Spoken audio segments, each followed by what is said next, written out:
फिर किसी ने कहा कि कथा में जाकर क्यों बैठे?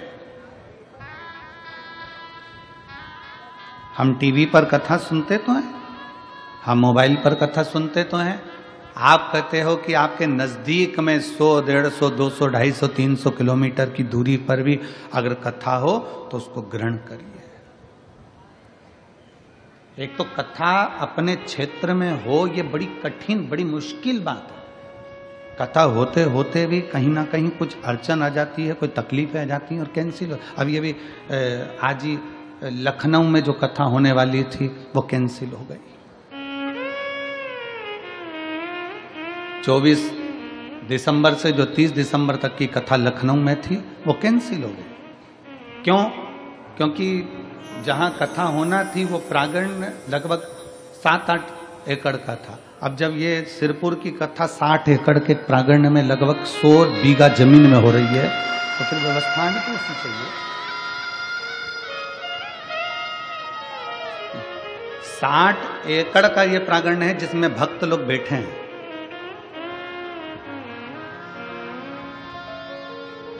सौ बीघा जमीन के अंदर अंदर ये पूरी व्यवस्था करी गई।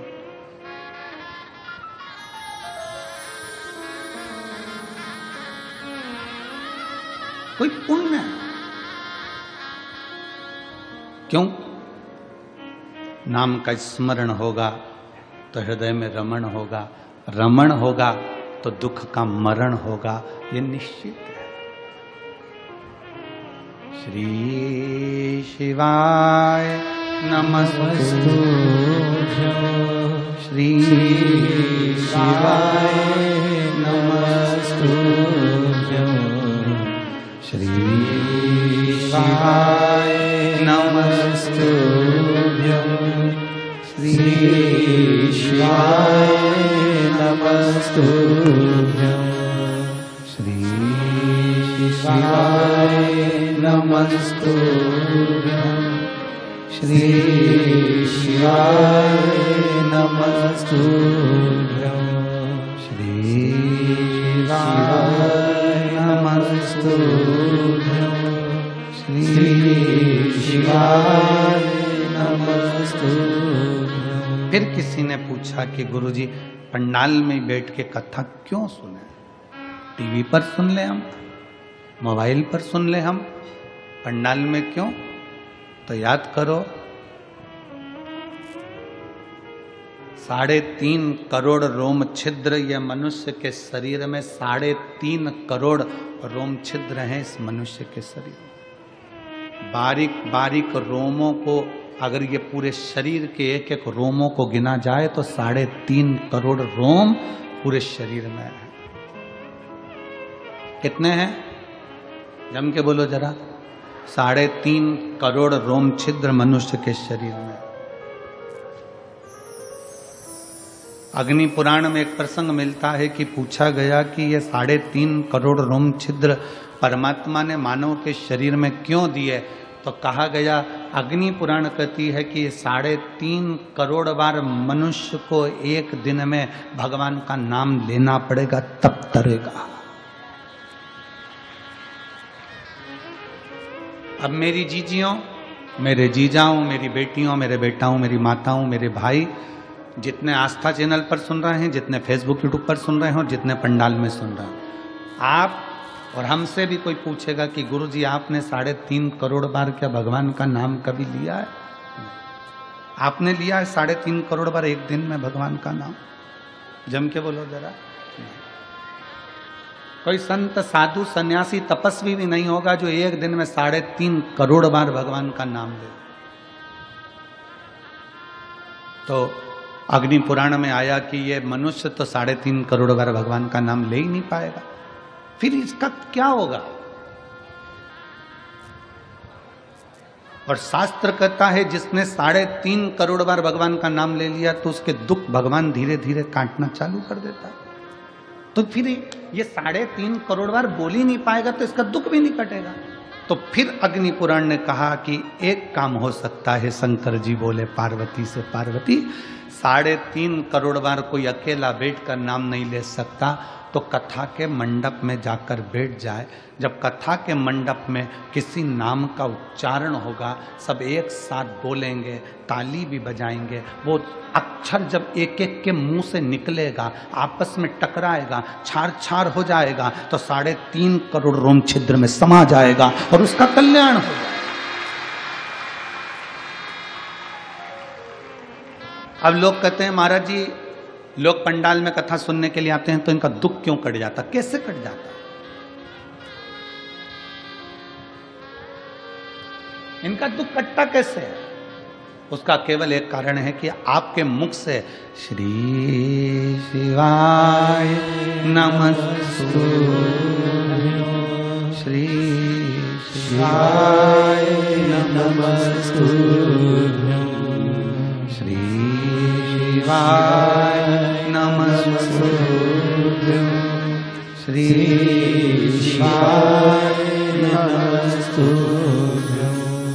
श्री शिवाय नमस्तु, श्री शिवाय नमस्तु।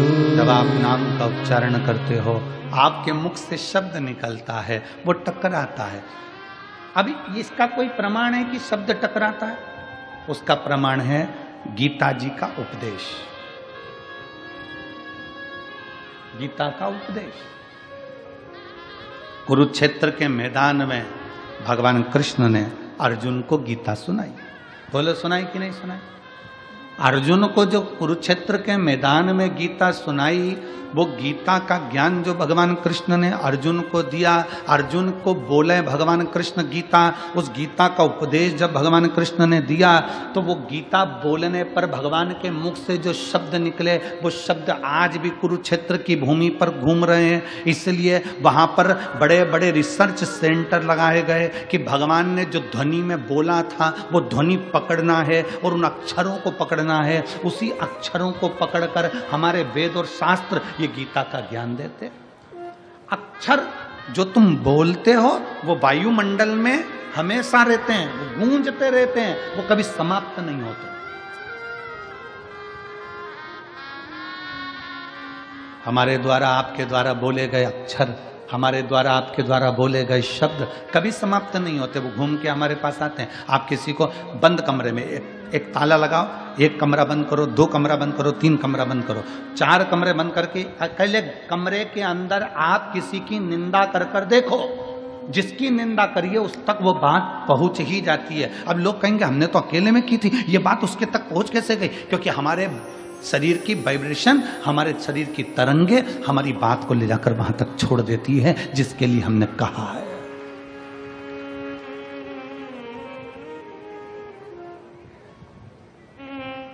हमारे शरीर की वाइब्रेशन, हमारे शरीर की तरंगे वहां तक ले जाकर छोड़ देती है जिसके लिए हमने अपशब्द कहा। आप किसी को गाली देकर देखो, चलो जाने तो आपका कोई नौकर हो ना, आप अपने घर पे बैठ के नौकर को ही कुछ अपशब्द कह के देख ले, नौकर नहीं है वहां पर, परंतु उस नौकर को मालूम पड़ जाएगा कि मेरे सेठ के मुख में, मेरे सेठ ने मेरे लिए कुछ कहा, मेरे सेठ के दिमाग में कुछ चल रहा। हमारी वाइब्रेशन बता देती है, हमारी तरंगे बता देती है। इसलिए शिव महापुराण की कथा कहती है, अच्छा विचार करिए, अच्छा सोचिए। अगर कोई तुम्हारा दुश्मन है ना, उसके बारे में अच्छा सोचना चालू करो। एक दिन वो दुश्मन तुम्हें सुंदर माला लाकर ना दे, तुम्हारे को गुलाब का फूल लाकर ना दे, तुम्हारे लिए गुलदस्ता लाकर ना दे, तो कहना जब दुश्मन है उसके लिए भी अच्छा सोचना प्रारंभ करो, श्रेष्ठ सोचो। बहू सास की दुश्मन नहीं है, सास बहू की दुश्मन नहीं है। अगर बहू की दुश्मन होती सास, तो अपनी रकम तुड़वाकर बहू को ना देती शादी के पहले, शादी के समय पर।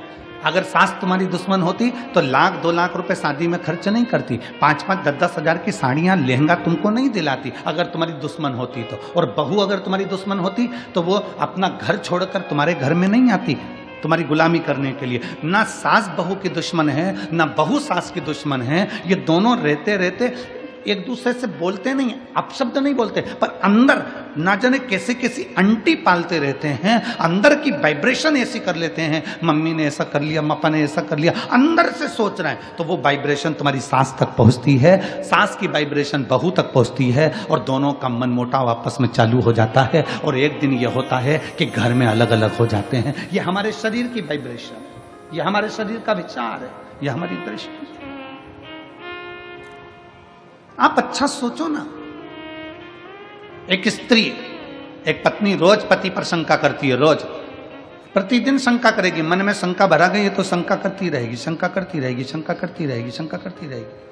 आखिर में पति को मालूम पड़ जाएगा कि ये शंका कर रही है, पति शंका करेगा तो मालूम पड़ जाएगा कि पत्नी शंका कर रही है। ये हमारी वाइब्रेशन है हमारे शरीर की, जो वहां तक पहुंचा दी। ये हमारे शरीर की वाइब्रेशन है जो वहां तक पहुंच रही है। शिव पुराण कहती है, अच्छा सोचिए, जब हम भगवान का नाम जाप करते हैं तो वो मंत्र टूटता है जब आपस में टकरा कर। तो जितने शिव भक्त यहाँ बैठकर कथा कर तत्व ग्रहण कर रहे हैं, लाखों शिव भक्त भगवान शंकर की कथा सुन रहे हैं, कोई टीवी के माध्यम से, कोई मोबाइल के माध्यम से कथा सुन रहा है, और जब वो भी मंत्र का जाप करता है तो उसकी वाइब्रेशन उस तक पहुंचती है और उन सब का कल्याण हो जाता है, जो चाहे टीवी पे सुने चाहे मोबाइल पर सुने। श्री शिवाय नमस्तुभ्यं श्री